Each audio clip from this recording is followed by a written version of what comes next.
Hey friends, welcome back to my channel. My name is Victoria and this is where I talk about all of the bookish things that I love. So for today's video, I am going to be continuing with my end of 2020 videos and doing my favorite standalones that I read in 2020. Because I read so many books in 2020, I wanted to make some videos to highlight books that didn't make it on my top 10 list, but that I still really loved. These are all going to be books that I read in 2020 that I really loved, that are not part of a series, and that weren't on my top 10 list. So I am just going to jump right in and go with the first one, which is Scoring Wilder by R.S. Gray. This is a sports romance. It is a soccer romance. This book is about a girl named Kinsley who is a soccer player. She is an Olympic hopeful. She's trying to make the women's national team for the Olympics, and it is her romance with Liam, who is a professional soccer player and just so happens to be her coach. So he is very off limits, and it's their romance together. So I really liked this one. I really liked that they were both soccer players, like that it wasn't just one that was an athlete and one that wasn't. It was both. They were both athletes, which I really liked. I also really liked Kinsley. I thought that she was really fun. Her friendship with her best friend, who is also a soccer player, is really good. I forget the friend's name, but they're really close, and I really like their friendship, and I would definitely recommend it. Really liked it. If you're into sports romances, check it out. So the next book that I'm going to talk about is called Love Sincerely Yours, and it was written by Sarah Nye and Megan Quinn. And this is like a workplace romance, and it's between Peyton, who works at the company, and Rome, who is the CEO or like owner of the company. And so Peyton has like a huge crush on Rome. He's really hot, but he's like kind of a brooding, like asshole-ish. And so one day Peyton gets really drunk and she sends this email anonymously. Like, she creates an email account and sends this ridiculous email to Rome, talking about how attractive he is and how much like his body is like distracting and how much she like wants to have sex with him. And she is super drunk when she writes this, and she signs the email with like love, then crosses out, then sincerely crossed out, and then yours, which is why that's what the title is. But one thing that I absolutely loved about this book was the banter between Peyton and Rome. So what happens is Rome tries to find out who sent this email. He knows that it was somebody from his company, so he's trying to like figure out what woman from the company sent this email to him. And at the same time, he is like trying to at the same time, Peyton is trying to make sure that he does not find out that it's her. But they continue emailing back and forth, and because Rome like really wants to try and figure out who she is. And their banter through the emails is so good and so funny. I was like laughing out loud during this book. I also really liked Rome.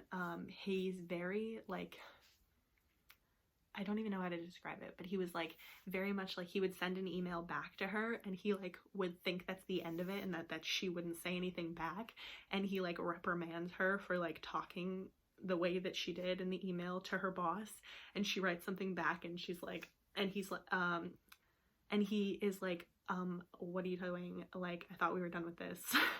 And the more emails that he gets from her, the more he like gets frustrated but also really likes her. And it's really funny, really good. Definitely would recommend it. Just a fun workplace romance there. The next book that I'm going to talk about is one that made a lot of people's top 10 books of the year list, and that is, I thought it was closer. That is The Invisible Life of Addie LaRue by V.E. Schwab. This book came out this year, and it was such a crazy, like, anticipated release for everyone, for a lot of people. And it made, like, the New York Times bestseller list, and it's really, really good. So, this book is about a girl named Addie LaRue who is born in France, in, like, 1714, I think. And she is set in this, like, arranged marriage with this man from her town, and she wants nothing to do with the wedding. She does not want to marry him. She wants to leave the town. She wants to experience things. She thinks that there's more to life than just getting married and living in the same tiny town. She wants to explore the world and see new things. And so she makes this, so she, like, prays. She runs away from her wedding, and she prays to, like, the gods, that she won't have to marry him and that she'll have, like, more from her life. And so what happens is she ends up making a deal with this god, but he's like an evil god, where she lives forever, but nobody remembers her. So anyone that meets her immediately, like, forgets her when they turn away from her. So she can't say her name, she can't make a mark on the world, nobody knows her.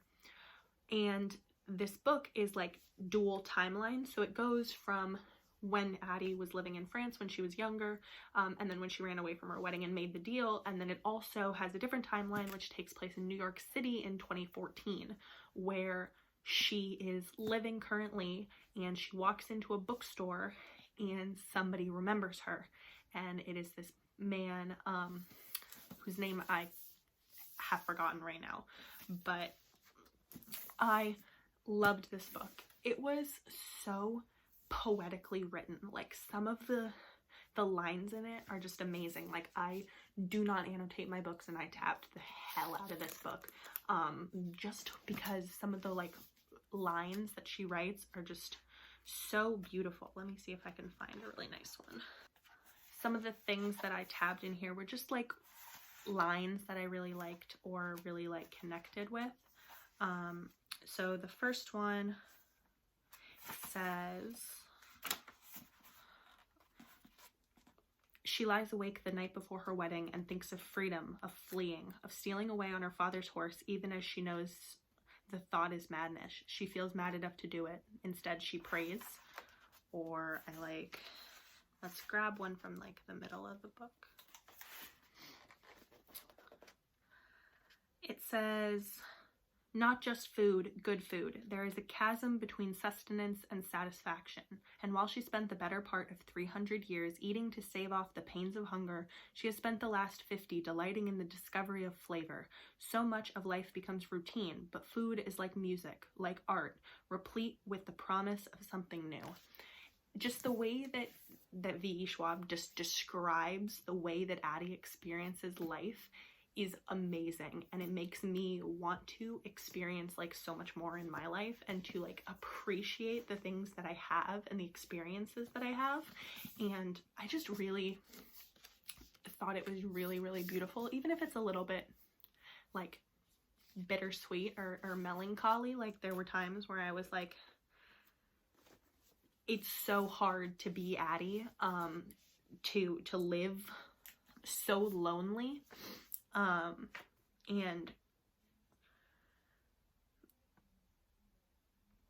it's really a beautiful story, and it's so beautifully written, and I think it's going to be a story that I remember for a really, really long time, and that really, like, has an impact on my life and the way that I live my life, and I would totally recommend it. It's not really a romance, but it's really, really good. The next one that I have to talk about is a fantasy book, which is a little different for my channel, but it is very, very good, and that is Sorcery of Thorns by Margaret Rogerson. I read this book in April, I'm pretty sure, and I absolutely loved it. This is the Owl Crate exclusive edition. The normal cover is like a blue, but this book is about a girl named Elizabeth who lives in a library. She lives and works at the Ostermere's Great Library. And so she's grown up around like sorcery and magical tools, and the books in the library that she works at are like alive. They're very dangerous, and they like capture like beings, and they can like turn alive. It's crazy. So it says that Elizabeth has grown up among the tools of sorcery, magical grimoires that whisper on the shelves and rattle beneath iron chains. If provoked, they transform into grotesque monsters of ink and leather. She hopes to become a warden charged with protecting the kingdom from their power. Then there is somebody who sabotages the library, and she has to go on this journey where she meets this man named Nathaniel, who is a sorcerer, and she's been taught basically her whole life that sorcerers are like bad, and that you don't want to get like mixed up with sorcery, and you just protect the library and you protect the grimoires, and the sorcerers that use the grimoires are evil.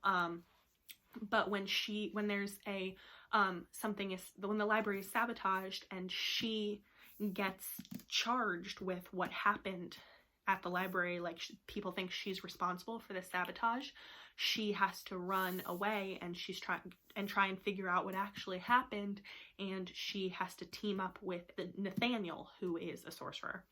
And it is them together trying to figure out like what's going on and what's wrong with the libraries and why they're being sabotaged and what to do about it. And it's really, really good. I absolutely love this. I definitely gave it 5 stars. I really, really liked it. And there is even a little bit of a romance there. Not a big one. It's definitely not a romance focused book, but there is a little bit of a romance in it. And my favorite character is Nathaniel's demon. I think he's a demon.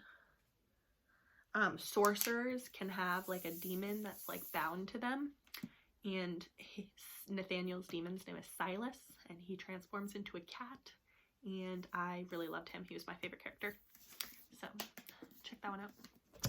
The next book that I'm going to talk about is Christina Lauren, and that is The Unhoneymooners. I read this book, I think I read it in January or February of this year. I read it while I was still at school before the pandemic happened, you know, back then. And I really, really liked this. This is about a girl named Olive, whose sister is getting married, so this book is about a girl named Olive, whose sister is getting married, and the night after the wedding, the sister and the entire wedding party, except for Olive and the brother of the groom, get food poisoning. So the sister and the husband were supposed to leave on this honeymoon that the sister had worked really hard to win. And it was like non-refundable. And so the sister tells Olive to go on the honeymoon with the brother of the groom, whose name is Ethan. But Olive and Ethan do not get along. But they decide to go on this honeymoon together. But while they're there, they have to pretend that they are actually on their honeymoon and that they had just gotten married and that they're newlyweds.